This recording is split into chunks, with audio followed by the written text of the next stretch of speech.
Hi, this is Mike Human. I'm here at Flash Memory Summit 2019, and with me is Thad Omura from Scaleflux, one of the founders or pioneers in computational storage. Nice to have you here, Thad. Pleasure to be here. Flash Memory Summit 2019. So tell me a little bit. I'm sure you guys have a lot of announcements, right? Trade shows are always a place Yeah. where you see lots of announcements. What are you announcing this year at FMS? Lots of really fun stuff going on this year. So this year we're focused on launching our CSD 2000 series of computational storage drives. And what these drives are offered, what I have in my hand here is in the U.2 form factor, but it's also available in PCIe standard card form Nice. factors. What we're doing with computational storage drive is we are moving compute functions closer to the data. And in an effort to really speed up application processing, application performance, shorten runtimes, reduce latency, and give the user a much better user experience. Kind of map reduced, but on the lower scale in a sense. There are some features like that we Yeah. implement. Specifically, we are accelerating things like analytical queries right down Very on the nice. drive.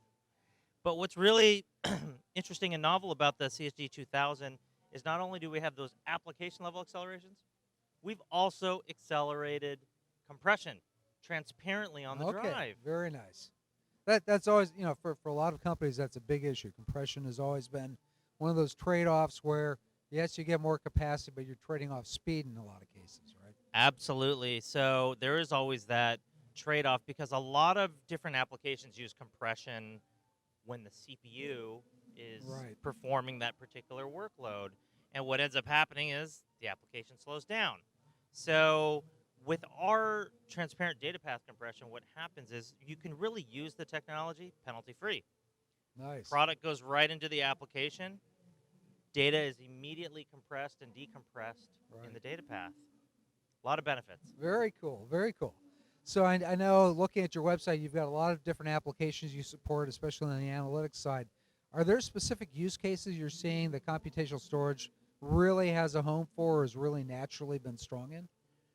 We have, and Scaleflux has been very much focused on database and big data applications. Makes sense. And when we look at the database side, where we're seeing a lot of interest is this idea to be able to converge and to unify fast data and big data Yeah. in the same platform. Yeah. Yeah. Well, and you hit upon something that a lot of people have talked about the show. We're getting so much data out there, right? A petabyte of data 10 years ago was a lot of data. Yep. Now it's not so much, right? Not so But much. it's a lot of data to try to ingest into a server, do all the computation on it, Yes. and then make some use of it in something close to real time becomes incredibly difficult. If It not, it cost prohibitive, right? It is. And when you talk about like workloads moving, they've quickly moved from petabytes, terabytes to petabytes. What has to happen for any type of data manipulation in traditional systems Yes. is all that data has to go up to the processor, That's right. right? You got to move all the data. And it's not only about the data movement, Yeah. it's the fact that all that data has to go somewhere. So it's likely polluting your DRAM. Yes. So the DRAM capacities are And there going aren't up. As petabyte scale DRAM There's not petabyte installations scale yet. DRAM. So really what computational storage is about is simplifying the I/O path by Yeah. doing that heavy lifting functions right at the drive. So usually what's happening here is you're just setting up the answers of some complex queries or some, complex workloads, Right. letting the CPU do the manipulation at that point, and doing the heavy lifting of all of these queries and searches and what have you. Do that at the drive level, then the CPU can do the other stuff. Very good, very good. That's certainly, I would imagine for a lot of applications, especially on the edge, where now you have a space penalty and power penalty as well. That's very powerful, right? You can't deploy a cluster of 2 or 3 or 4 racks of servers into a space on an airplane, for instance.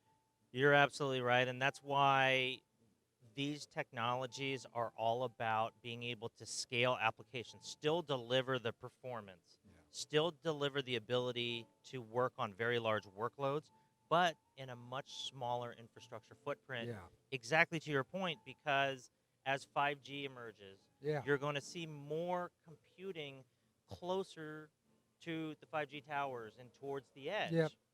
And what a lot of people are starting to understand about 5G, of course, there's more bandwidth, but there's much lower latency, Yes. Yes. right? Exactly. And in order to take advantage of that latency, you're going to need to push the compute on the other side of that 5G connection closer to the edge. That's right. Otherwise, you're sending it all back, and the latency value is lost. That's right. That's right. Same with the Internet of Things, right? I'm sure there's huge applications in that space as well for computational storage. There are, because what's happening now is the amount of machine-generated data is just skyrocketing over user-generated That's right. data. That's right. And all of those machine-generated data, all of those things collecting, whether it's video or other data, sensors, those are all on the edge. Yeah, absolutely. And what is valuable is to be able to analyze that data as quickly as possible with Yeah. the lowest possible latency, again pushing computational storage to the edge. Exactly.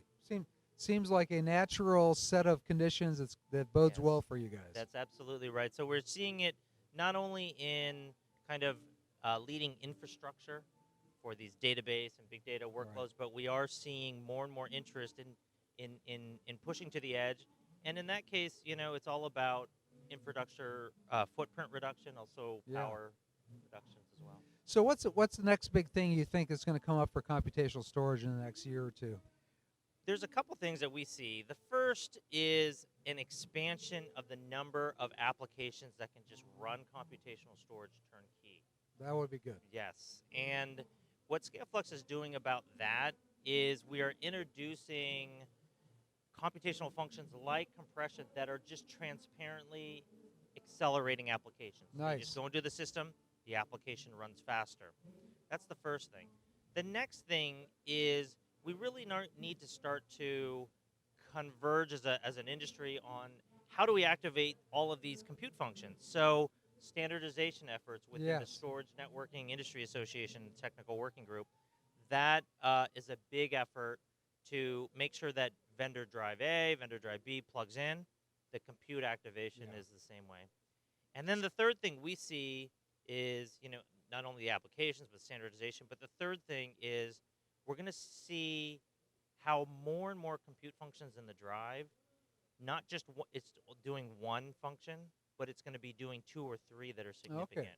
Okay. So you're going to see application level acceleration accelerated by maybe the underlying storage acceleration and Right. transparent compression. Right. So when you start to add these things up, now you're going to start to see even a multiplier So it's effect not a of the value. 2x, or That's 4x, it's a it. 10x There or you go. 20x. Yeah. Absolutely. That's excellent. Very good. Well, thank you very much. It's great to have you here. Great to Absolute hear pleasure. from what you guys are doing, and Thank you looking so forward much, to seeing Mike. you next Yeah. year at Flash You Minutes. got it. Take care. Thank you.